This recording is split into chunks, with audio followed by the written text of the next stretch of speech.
So I was always under the impression that the 50 Shades Grey's books were supposed to be terrible. And I thought, what the hell? Let me just start reading the first book because I was kind of bored and I didn't really like what I was reading. And I thought, this is going to be a funny read. This is going to be an easy read. And I already know the story, so it should be fine. But I've been reading it and it's not that bad. I feel like these books get a bad rep, but I think the general discourse online is these books are so terrible and why did they make them into a movie franchise? And I don't think they're as bad as everyone says they are. So in this video, I will be reading these books and seeing if they're actually bad and how they compare to the movies really, because I do know the whole franchise. I do really like the whole franchise. So stay tuned for my thoughts.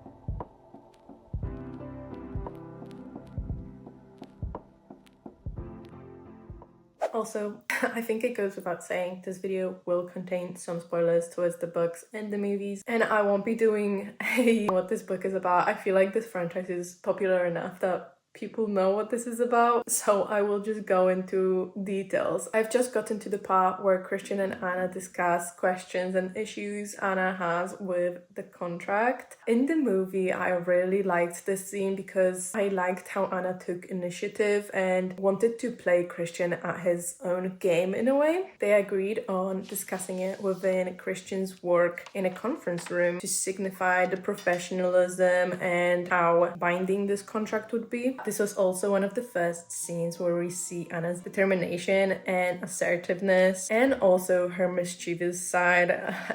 She gets a little bit feisty in this scene and I really liked it. In the books, this scene takes place at a restaurant in a hotel Christian is staying at. This was determined by Christian, which here it kind of showed that willingness Anna had to submit to Christian. And although the conversation generally followed the same flow and point, it was mostly dictated by Christian, who was filling in Anna on his world. And I do have to say I did prefer this scene in the movies because I do think it showed Anna's character so much better. We see who Anna is at her core, but also her willingness to discuss this and maybe take Christian up on his offer. In the books, I feel like her character isn't shaped enough yet, and that's what this really is. She's very much innocent and naive, and that's what we're seeing in this scene.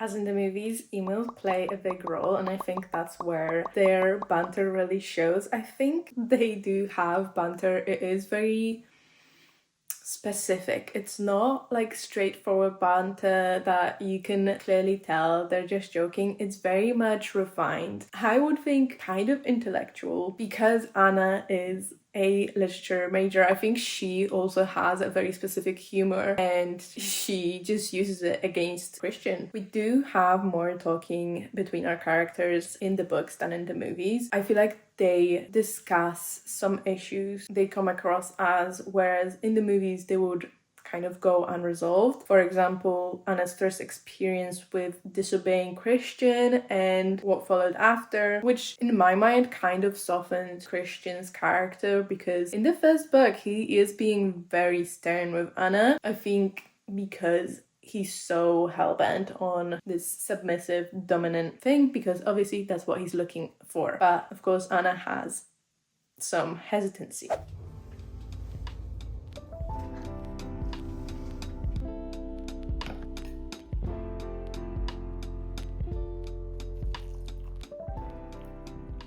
So I was quite lucky because I went to a free library where I live and they had all the free parts of 50 Shades of Grey. So of course I snagged them right up. I am now 80% in. I gotta say, I have very mixed opinions right now because on one hand, this is not a very healthy relationship, but also this is a dark romance and it is kind of a novel exploring those kind of darker themes. It's meant to be weird. It's meant to be dark. So of course the relationship is a little bit toxic. Like everything in the relationship depends on Christian's moods, his anger. There's low lows and high highs. But we have moments that Christian's character softens. We can really tell how his care for Anastasia grows and grows and grows, and we have those scenes where it really makes me want to giggle, and it's so sweet. So it's so hard to really have an opinion about this relationship, but I am not that far in. Of course, I haven't finished even the first book yet, so those are my thoughts as of now. I have just started the second book, and I do have to say I think this is the book I'm most excited for. I think aside from the fact that this has the most action and plot outside of our couple's relationship, it also has a window into Christian's life before and his childhood especially, which explains a little bit why he is the way he is. I think this lets us understand his world a little bit more, his viewpoint. Of course, I'm not saying he's right in what he's doing, because sir, yeah. But I also think this has a lot of grand, sweet gestures from Christian to Anna. We can really see the relationship blossom in this book. So I am excited to read this one. I am now on chapter 6, which is 120 pages in. And I've got to say, it's been pretty amazing. These books are very addicting. It's very easy to read them straight through. And if I didn't have anything else to do in my life, I would probably spend the whole day reading this because it's so easy to lose yourself in them. So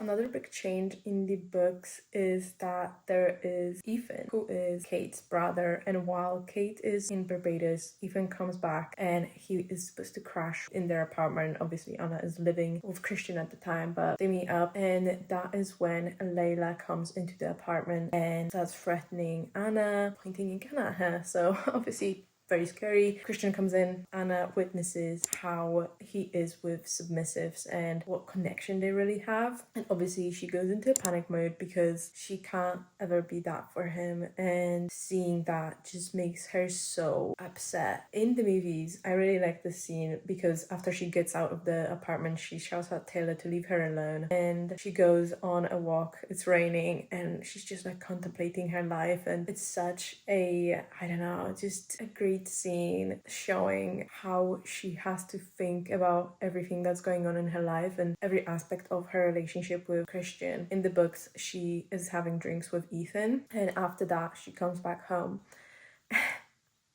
And I was going to say at the beginning of the book, I was thinking there was not enough groveling. Like, they go back really, really quick together after what happened in the first books when Anna said, I don't think I can be what you want me to be. But throughout this book, Christian is groveling a little bit. There is a lot of yearning from him. Obviously, we see it in very specific ways from him. Obviously, it's not very normal, but also there is moments where it's normal and he actually does say it out loud, like he wants Anna to spend her life with him, doesn't want her to leave him. After Anna comes back to their apartment, my favorite scene happens, which is when Christian submits to Anna. He goes on his knees and submits to Anna. I think in the books it's done even better because Christian is really panicked that Anna is going to leave him, and he starts like looking wildly around and just he goes into a panic mode. He's just like, no, you can't leave me, no, oh my god, what am I going to do? And then that's when he sinks down to his knees. And I think that just really shows how he's changing and he just needs Anna in his life. He doesn't need a submissive, and he's trying to change his life, and he's trying to change his routines and practices and whatever. And he submits to Anna. So, What is an important part in the books is Christian having a therapist. I don't know if I mentioned it before, but yes, that is an important part. And I feel like that's why Anna isn't as scared of Christian and his activities as much as she probably would have been if he said that he's not even getting therapy for his life before. In the second book, we even have Anna going to Christian's therapist and asking him questions about how his stance really affects him and how this past of his really affects him and if they can get past it, which I think is a really great addition to the books. And I wish we got some sort of semblance of that in the movies, so I am glad we got some of that in the books because I think it really shows that Christian knows something is wrong with him and he's trying to get better. I support therapy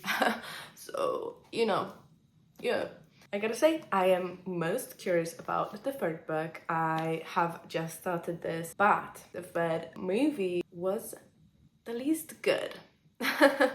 In my opinion. Even though a lot of things happened in the movie, I feel like it just wasn't done very well. So I'm interested to see if anything is different in the books and if it's better than the movie, really, because I don't know, I feel like we kind of lost the plot with the third movie and I want that redemption for my characters in this book. Interestingly, we begin this book on Christian and Anna's honeymoon and we get flashbacks through Anna's dreams to their wedding day, so we don't really focus much on their wedding, but I think we're getting much more of the honeymoon because I am now 80 pages in and they're still on their honeymoon, so I feel like we're getting their stable relationship before everything comes in this book. Like, obviously, it's gonna be rocky in this book, so let's just strap in.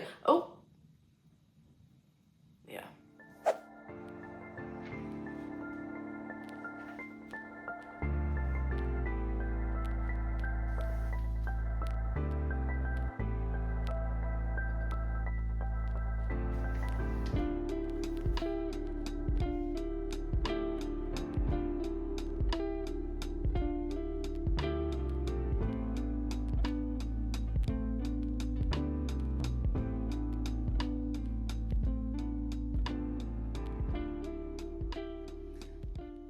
You know what, I just realized that I stopped picturing Dakota Johnson as Anna around the second half of the first book. I think it might be because book Anna is much more subdued. I think she's much more prone to just giving into Christian, and movie Anna is much more her own person in a way. It's like a different character entirely. I think movie Anna is so much more, I don't know, independent or just sure of herself. Interesting how that affected how I picture her in my head. I picture her as a completely different character.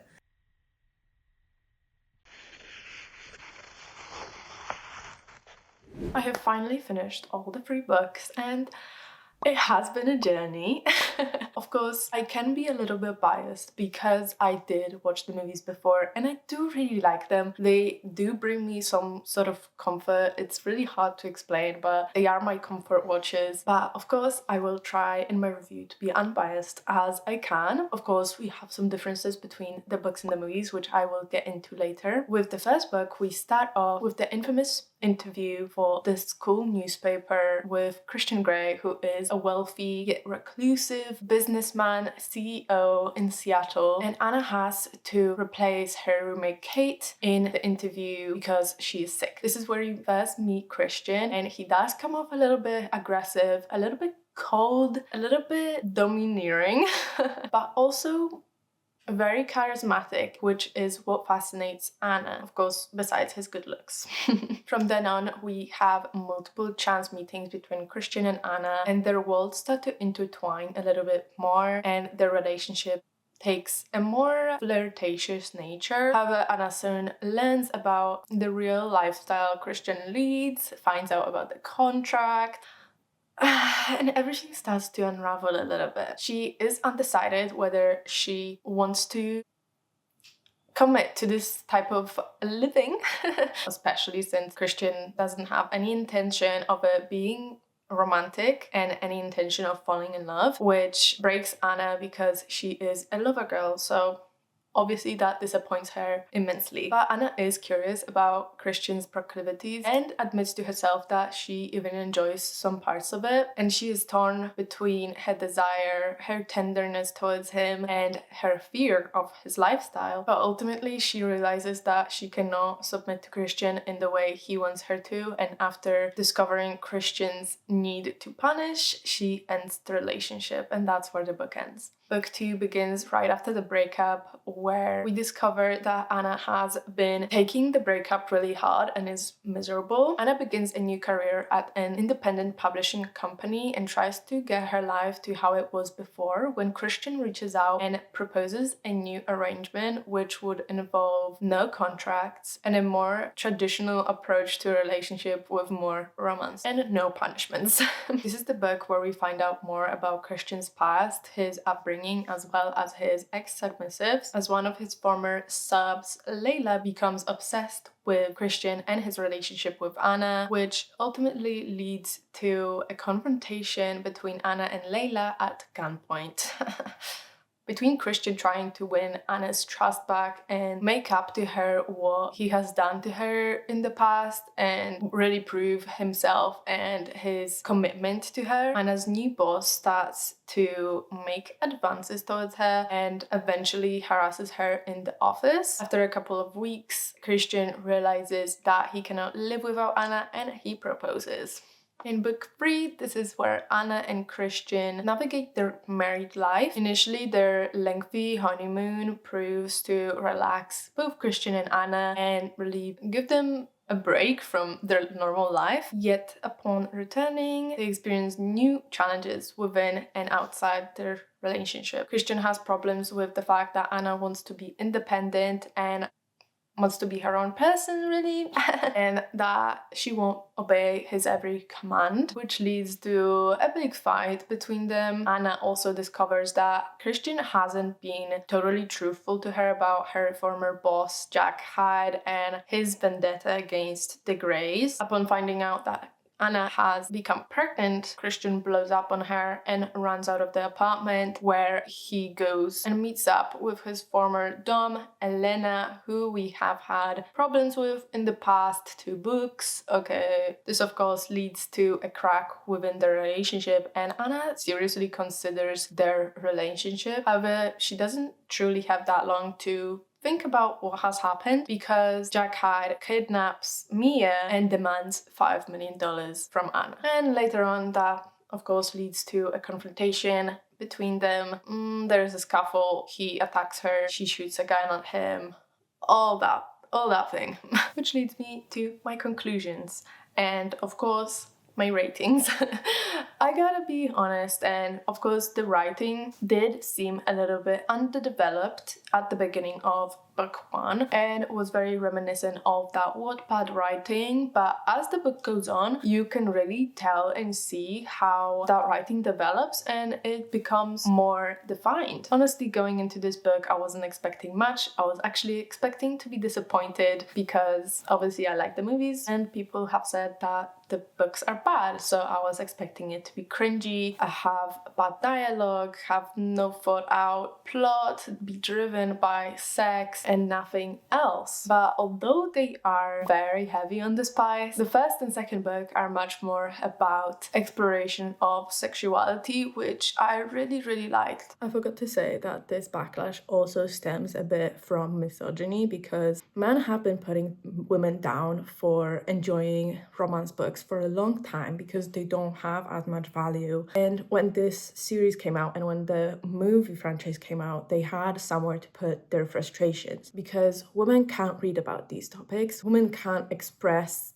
their enjoyment of these topics because they are taboo, and if women are enjoying them, that must mean that they are inherently bad, with bad writing or bad plot or bad dialogue, because women reading something that is not of higher value must mean that they are stupid, and women are stupid because they can't enjoy literature, like classical literature or science fiction or non-fiction books? It was absolutely addicting. The first book I read very quickly. I couldn't stop reading. I just had to keep reading chapter after chapter after chapter. And the same thing happened with book 2. Much less book 3, but we'll get onto that in a bit. So I have to say, in book 1, Anna's and Christian's relationship can be quite toxic. She anticipates his reactions to everything, even fears them, and she does everything in her power to avoid and bring down his temper. Every little bit of the relationship depends on his mood and anger, which Anna soon learns to be afraid of. Of course, sex is a central part of the relationship. It is a very closely intertwined part of their lives. So it is quite hard to really judge that relationship and that aspect of the relationship. And I think Christian is definitely at an advantage in the first book with the power play. Obviously his power is higher and Anna is not, but as the books go on, and especially in book 2, that power equals out and they become actual partners with equal power. Of course, my favorite book, probably from what you have seen in my vlog, was book 2. I think we got yearning, we got groveling from Christian, which is very much needed. I do not like when the man is very much obviously at a higher advantage than the woman, because that's just weird. Okay, I feel like book 2 also had the most depth to it. We got a lot of Christian past, as I've said before, and we got Layla and we got Elena. We had a lot of confrontations with Christian's past life, and we even got a showdown between Elena and the Grey family and Anna, where Christian's mom finds out about what Elena did to Christian when he was a child. This is a major problem in the relationship as well. Like, Anna always said to Christian, that woman is a pedophile, because she is. Christian was 15 when they began their dominant, submissive relationship, and we also find out more details about that in book 3. But anyway, that is a major plot of the books, and to have Christian go back to Elena in book 3 was an absolutely batshit crazy idea and plot. I absolutely despise that. I feel like book 3 ruined the relationship. I can't quite put my finger on why. I didn't really like the third book. It actually fell quite flat for me. There is a lot of action, there's a lot of different plot points, but I feel like it all revolves around Christian and Anna's disagreements and their fights, which obviously not that fun to talk about, not that fun to read about. We do have the wedding, the honeymoon, we have the car chases, a home invasion, stalking, the Aspen trip. Oh my god, I forgot about that. They went to Aspen with their friends anyway. And yet, when I was reading it, it was really hard to make myself pick up the book. I think this book took me the longest to read. Even though I was completely free, I was at home, I had time, I just couldn't be bothered to pick it up. It could be the fact that the same issues we have seen and discussed in book 1 and 2 seem to reappear again as if nothing has happened. It really felt like we lost what little progress we made with Christian bettering himself and ridding himself of his special habits. It kind of undoes all the work we have done on his character, which, let's be honest, in the first book, kind of scary. He does get better in the second half, and obviously in book 2 he's so cute. In book 3 it just feels so pointless. He even says to Anna that he wants to beat the shit out of her because she disobeyed him. Okay, this is not that out of character, but from his tone of voice and how he said it, how the situation was, this obviously felt like a setback and felt like we were going backwards on Christian's character, really. Though the scene where Christian thought Anna was leaving him did make me tear up, and I ate all of the 200 last pages up. I can't lie. And this brings me to all my ratings. I think as a series, I would rate this 3 stars. I think the first book was 3 stars for me, the second book 4 stars, and the final book was probably 2.5 or 2.7. I don't know. As for the differences, except for the ones I already mentioned in my video before, there are some small differences throughout the books, such as placement of dialogue. For example, when Anna finds out that Christian was out with Elena while she was in Georgia, she finds out in the book right before Christian appears in Georgia, whereas in the movie she finds out the night before. And also Anna meeting Sawyer in the second book, whereas in the movie she met him in the third movie. Jack also doesn't attack Anna in the Ascala apartment in the third book. He is actually incapacitated before she comes back, so he did break in, but he didn't attack her. He just planned to kidnap her. For the bigger differences, which is what matters more to me, there are quite a few. At the beginning of the second movie, I feel like it is implied that Anna has been grieving the relationship for a bit before she sees Christian, and she sees him as she finds out that an anonymous buyer bought all of Jose's pictures of her, whereas in the book he actually reaches out to her to help her get to Jose's show. And also the second book starts on the third day of the breakup, and about 2 days later Christian emails Anna, which of course that gives us about 5 days between the breakup and them reuniting, which is a very small window of time. And also Anna doesn't really have any reservations towards Christian in the book. Very quickly after Christian picks her up to go to Jose's show, she climbs into his lap and tells him that she hasn't been feeling very well since the breakup. I mean, I get it, girl, but maybe that wasn't the best idea. I don't know. Another difference is how Anna finds out about Layla stalking her and her own dossier that Christian has. In the movie, this is one scene, which was perhaps for the ease of storytelling, but in the books, Anna finds out about Layla straight after she tells that she saw her outside her work. It's the same day, whereas in the movies I think it was a couple of days later or something like that. And she doesn't find out about her own dossier until Layla becomes a bigger problem and we find out that she has bought a gun. Of course, like I said before, a big difference in the books is the existence of a therapist, and I think that makes a whole world of difference. I feel like that's an important part of Christian and his desire to better himself. And at the charity ball in the book, there is a first dance auction where 12 girls are being auctioned for their first dances. And of course, when it's Anna's turn, Christian comes out and starts bidding on her and ends up bidding $100,000. After a little bidding war. We later meet Dr. Flynn, who is Christian's therapist. Anna also meets Layla and a third ex-submissive in the books, which nothing really happens between her and Layla. Layla just says that she's grateful and she wants to thank Christian for supporting her and not putting her in jail. Also, in the books, Kate actually finds out about the contract between Christian and Anna. However, it's not as much of a problem that it would have seemed, because I would have seemed she would have been much more concerned, as in the first book, that is another change, Kate is very conscious and concerned for Anna. She doesn't want Anna to go into something too quickly, to start her relationship too quickly and have it progress too quickly for her own good. So she does ask Anna very frequently if she is okay. But when she finds out about the contract, it's just a little conversation between her and Anna, and then in the third book they just make funny remarks towards it.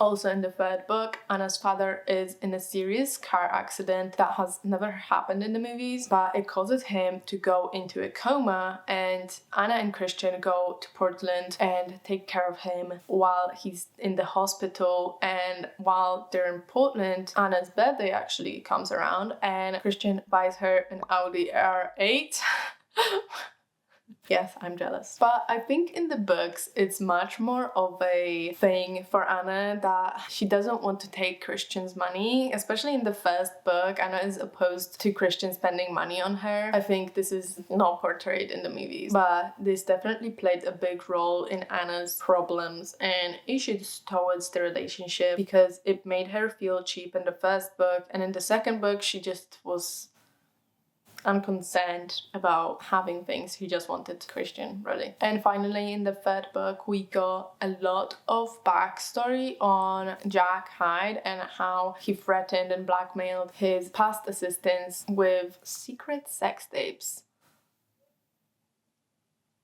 Very serious. I don't know why they didn't add that to the movie, because we find out at the end of the book, when Anna obviously comes out of her coma, we just find out how it all relates to the Grey family and to Christian and his backstory and his childhood. We also get his beginning of relationship with Elena, which is very intriguing and also very scary, and just what it really did to him. So yeah, there is a lot of differences, and of course I feel like I enjoy both the books and the movies, but I wouldn't ever reread the third book. But I might reread the first and second book, because I think they're just fun. Of course, do I think this is the height of romances? No, of course I do not. I think the backlash this series and these books received is because of how taboo it really was at the time and how mainstream it became. Would I romanticize this relationship? No, not really. Maybe the second book, but first and third book, obviously it's quite toxic. This is fictional. This is not real, and people read this just to have some fun, and I don't know. And believe it or not, guys, not everything you read has to have some higher value and add something to your life. You can just read for the hell of it and just read for pleasure. This is what this series is. It's playful, it's entertaining, and it really takes you out of your life, which I really enjoyed. And I think that's what I really expected from this book. I expected to have fun, and some parts of the books exceeded my expectations, and some parts of the books obviously kind of confirmed my expectations, because I was expecting to be a little bit disappointed. But second book, I have to say, second book was really good. Other than that, I don't really have much else to say. I think I've said so much throughout this video and obviously this review. I did find out that there are books from Christian's POV, but also I don't know if I want to read those, because it's quite scary, because he's a man. And I don't want to center my life around a man. So maybe in the future I'll read that. I don't know. Let me know in the comments if you want that. And yeah, I think that's it for this video. So thank you so much for watching. I hope you guys enjoyed this. I hope you enjoyed my word vomit and my thoughts about this. And don't forget to leave a like, subscribe, and I will see you in the next one. Bye!